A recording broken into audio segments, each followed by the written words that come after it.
Good morning from the AAE newscast. Today's topic, stealing. Stealing has been a social issue forever, but is there more to stealing than just the crime? Stealing can be viewed through a person's perception. If a person is dead broke and needs medicine for his daughter and stealing is his only way out, is it justified? I'll leave that up for you to decide. Nowadays, people are low enough to try and steal anything from a piece of candy to banks. The process of stealing involves communication in a great way. During the process, there's an encoder and a decoder. The encoder is the thief that signifies he is planning to steal, while the decoder is the person that receives the message that they are about to be robbed. All this is done through the process of communication. Stealing overall can lead to a culture shock, because by running away from the cops and living the life on the edge, a criminal might be placed in a culture very different from theirs. Houston's stealing raids have been terrifying, so much that people are beginning to live in fear. Overall, we need to propose a solution for this. A solution would be to teach our kids at an early age not to steal, to show them morals in order to make a better future. Also, we can begin to have stealing awareness, start putting signs outside of stores, outside of malls, in order for people to become aware of the stealing process. Yeah. Okay. Thank you. Good morning from AAE News. Lately, police harassment has been a recurring issue in the city of Houston. The topics that apply are gender roles, hierarchy in society, nonverbal messages, and encoder-decoder. In both instances, the issue was between two Caucasians. The police officers were male and the victims female. Gender roles apply here because that gender refers to socially constructed roles that society deems appropriate. According to statistics, more women than men have been pulled over by male officers for suspicious activity in the last 10 years. Now it's obvious that it takes two parts for conflict. In the first example, a pregnant woman was thrown to the ground for mouthing off to an officer. This represents a miscommunication on both encoder and decoder. Maybe his messages were decoded offensively and vice versa. However, nonverbals have a lot to do with this situation that occurred.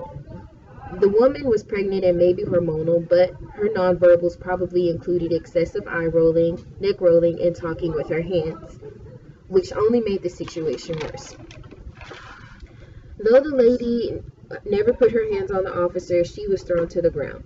Another topic that applies is hierarchy and social class. In both instances that occurred this year, it included a Caucasian male officer and a Caucasian female victim. Earlier this year, we discussed how the superior race was that of the Caucasian and the superior sex was males. Now, both were Caucasian, but however, men are considered to be superior to females.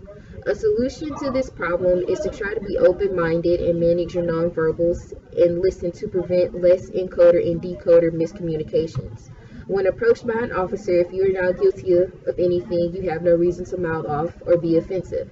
Stay calm and cooperate with the officer to avoid any conflict. Alejandra, and today I will be talking to you about the gang violence in our community. Houston area streets are active with a growing number of gang members, with police saying there are almost 20,000 in the region, an increase of 29% since 2010. What could have possibly caused this high increase of gang violence, and what can we do to stop this?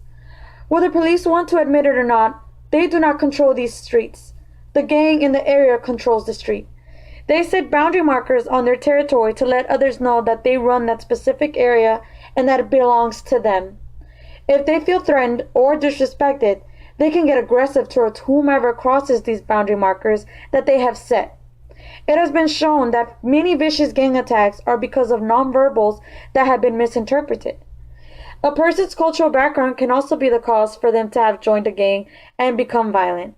Mexican American gangs have grown over the 2 decades and have become associated with increased episodic violence, such as drive-by shootings and assaults.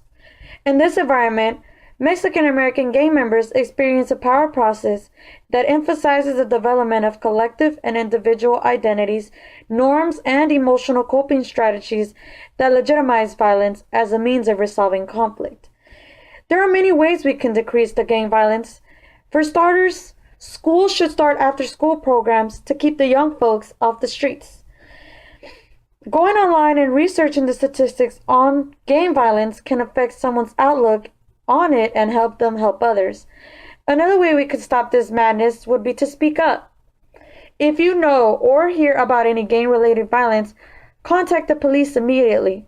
So please, keep the community safe and don't associate with gangs or call Crime Stoppers to catch those who are. Thank you.